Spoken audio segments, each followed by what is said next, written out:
Kamusta mga idol? After long voyage, nakalabas na rin kami dito sa second discharging port namin sa Kaohsiung, Taiwan.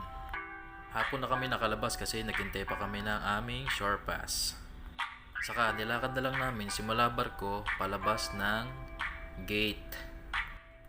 At pagdating mo sa gate, kailangan mo ipakita ang iyong passport at shore pass para makalabas ka sa kanilang lugar. Habang palabas ako ng gate, naki-fist bump sa akin tong dalawang Taiwanese na to.